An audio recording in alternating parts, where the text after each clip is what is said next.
Over the past few days, we have been traveling through Scotland. I'm actually here with my family on a family trip right now, but I'm still finding some time here and there to squeeze in a few videos.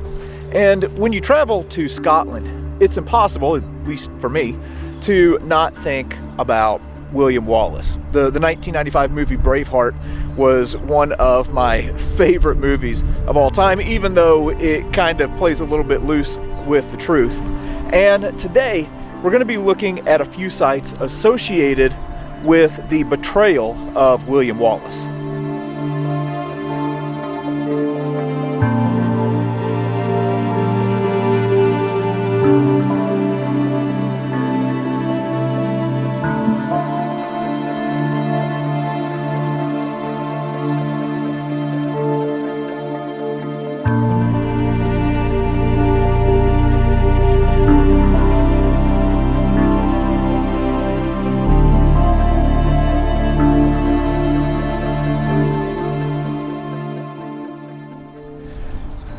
The epic victory of William Wallace and the Scots at the Battle of Stirling Bridge was followed up with a disastrous defeat at a place called Falkirk. At the Battle of Falkirk, the English were able to bring something into the battle that they weren't at Stirling Bridge, and that is their bowmen.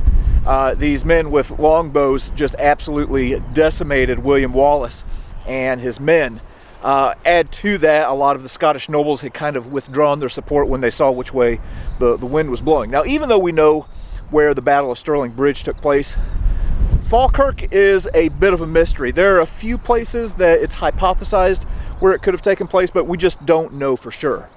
And after William Wallace's defeat at Falkirk, he actually left Scotland and went to the mainland in Europe. He met with the French king, met with the Pope, trying to garner support for English independence. And when he returned, well, obviously he was a very wanted man and would end up being betrayed at a place very near here. Well, right here, as you can see, we are standing at a site that is known as Wallace's Well. This was near the farm of Royston Mains and is just on the north side of present-day Glasgow. Anyway, this ancient spring is said to have been used by William Wallace. It was well known to him when he would travel through this area. He would stop and draw a drink from this well. Well, anyway, after returning from Europe, William Wallace was on his way to Glasgow to basically make a plea with the Bishop of Glasgow, a guy by the name of Robert Wishart, for assistance in his fight for Scottish independence. And anyway, on the 5th of August of 1305, well, Wallace was betrayed by a Scottish knight named Sir John de Menteith, I believe is how you say his name.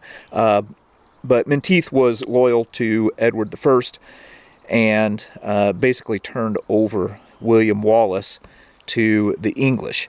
But right here is where William Wallace likely drew his last drink before being betrayed.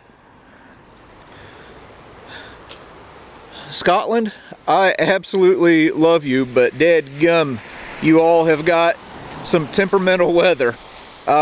About a 5-minute walk down the road from Wallace's Well, and man, it just opened up and poured a second ago, and we still got some rain coming down and sleet, so we're going to make this pretty quick. What we were looking at right here is the Wallace Memorial, and this memorial was erected in 1900 and stands on the site where the cottage was where William Wallace was betrayed. So I mentioned that there was a Scottish knight by the name of Sir John de Menteith, who was loyal to King Edward, who turned Wallace over. And according to legend, the sign that William Wallace was here was a table in the tavern that was overturned as a sign to the English that, quote, a brigand was among them. And then if we move up here, well, on this plaque, it says, "This memorial erected 1900 AD by public subscription is to mark the site of the house in which the hero of Scotland was basely betrayed and captured about midnight on the 5th of August 1305, when alone with his faithful friend and co-patriot Curly, who was slain. Wallace's heroic patriotism, as conspicuous in his death as in his life, so roused and inspired his country that within 9 years of his betrayal, the work of his life was crowned with victory and Scotland's independence regained on the field of Bannockburn. All right, so anyway, right here, this again is marking the site where the house was, where William Wallace was betrayed. Now, after William Wallace was taken here by the English, well, his ultimate destination was going to be the city of London, but there is a castle not too far from here where he was going to be held before his journey to London would begin.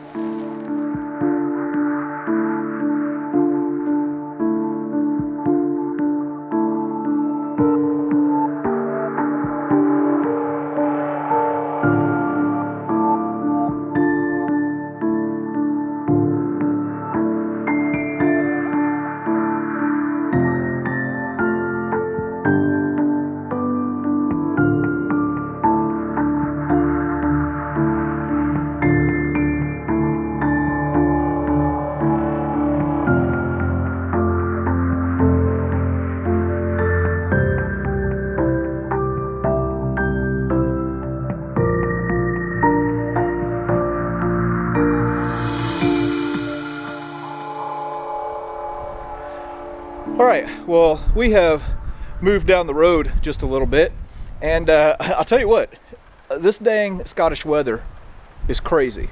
It'll be sunshine one moment, and then the next, out of nowhere, it's like somebody slips up behind me and just dumps a bucket of water on my head. But anyway, the place that we have moved to is called Dumbarton Castle. This is built on a rock outcropping near the River Clyde, which goes down to Glasgow. And our focus here today is on William Wallace, but there is a lot of history that is connected with this site. So the structure that we are looking at right here is known as the Governor's House. Now, this was built in 1735, so again, well after the era of William Wallace. And if you look right here, we are standing at what is called King George's Battery. So we're looking at some 12-pound cannons here. So a 12-pounder in an elevated position like this could fire up to a mile. And if we look out, well, right now we are looking at the River Clyde. So from this position, well, these cannons could easily reach the other side of the river and engage any sort of invading force that might be using this river to get to the interior of Scotland. So these were built, well, these cannons exactly weren't here, but ones like them were here in this position during the Napoleonic Wars in anticipation of an invasion by Napoleon from this part of the British Empire. But anyway, this is a site that has seen all kinds of history that goes all the way back to the Vikings. So anyway, we're going to dodge in here and get our tickets and go inside, see what we can learn about this castle and fortress complex and how it connects to William Wallace. All right, we just got inside of this complex. So again, right here is the Governor's House where we started out. And we're going to look at a few of the defensive fortifications here in this fortress complex. So what we are looking at right here is known as Spur Battery. And if we look right here, you can see where there's a platform for a cannon.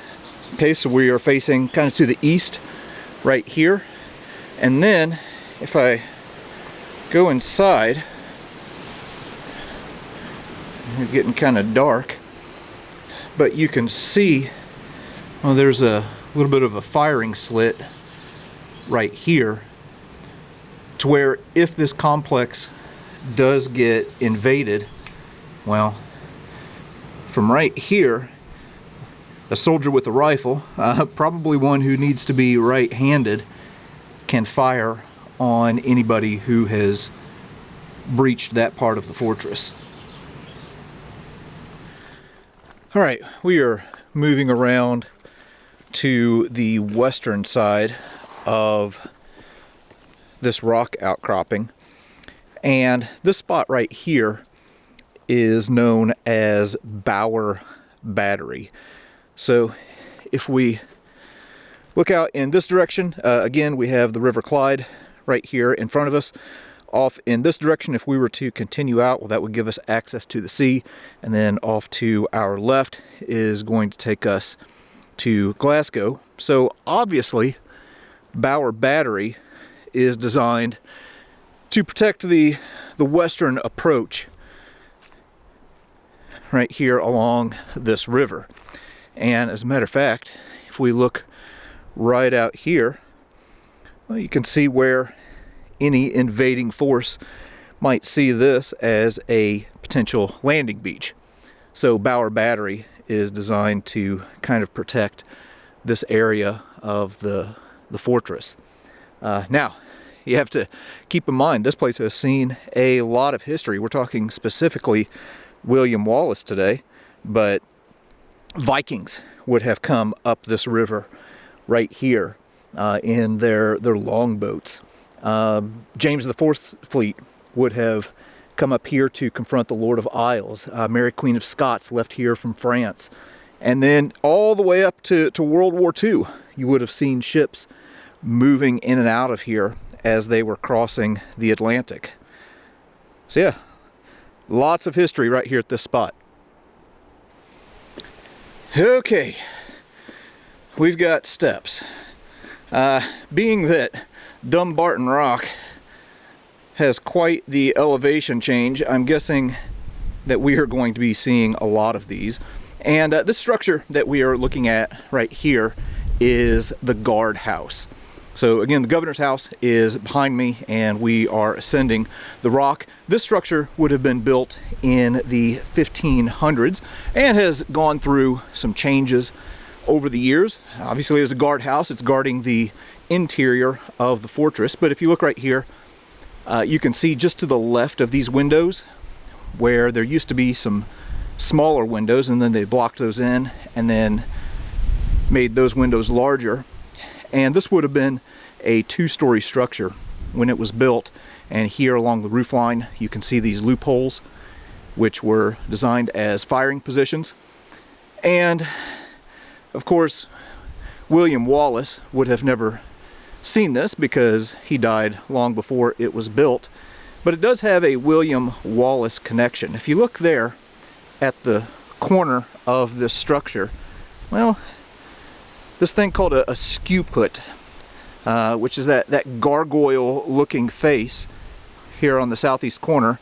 Well, this is known as the false Menteith, and is said to represent the governor of Dumbarton, who arrested William Wallace and sent him to London.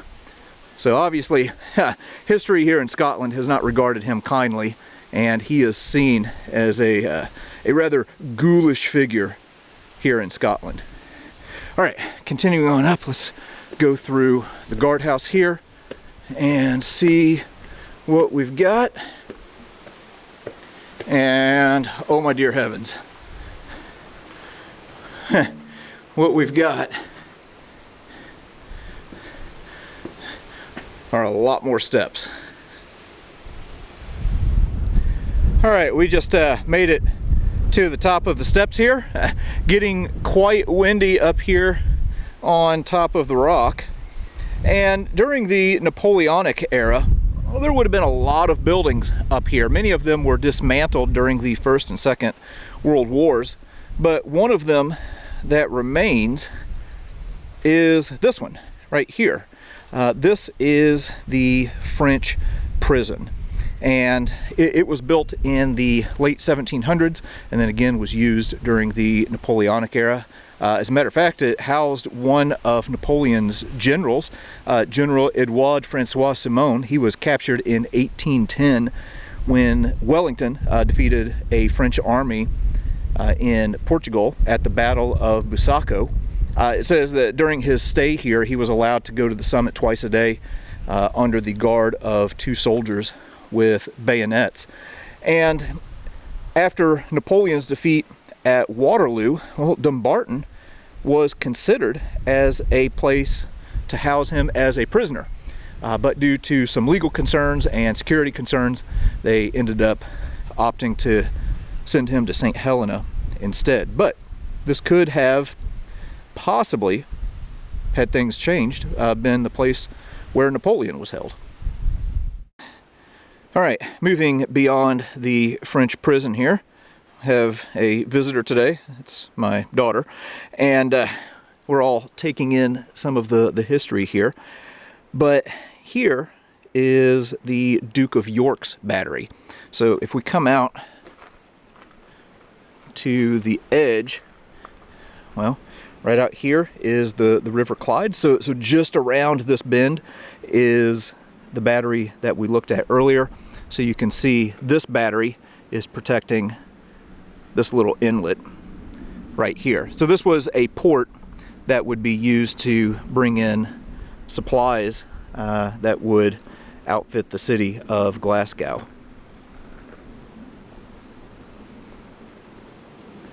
All right, let's get back to some William Wallace stuff. Now, as I mentioned in the beginning, this area has undergone a lot of changes over the years.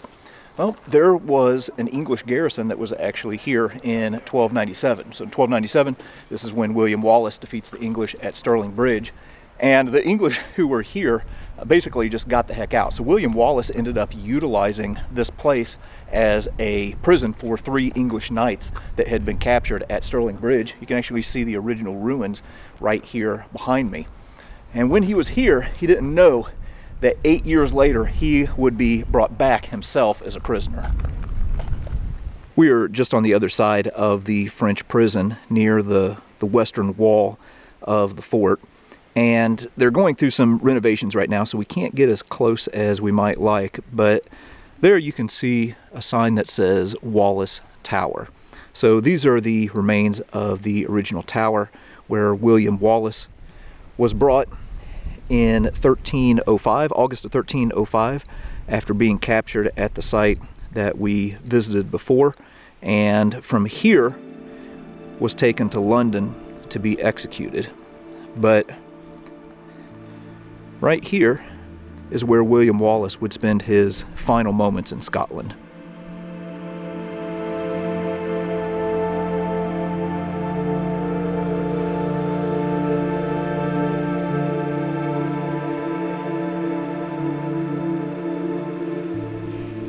Now, I probably don't need to go into what happened next here, but William Wallace was taken from here to London on horseback, where he was tried and found guilty.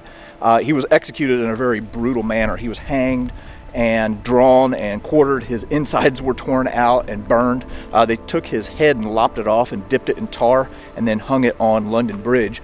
And then his body parts were scattered to different areas in Scotland to serve as a warning to what happens when people rebel against the king.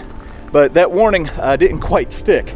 Because William Wallace's martyrdom ended up just fueling the fire of Scottish independence.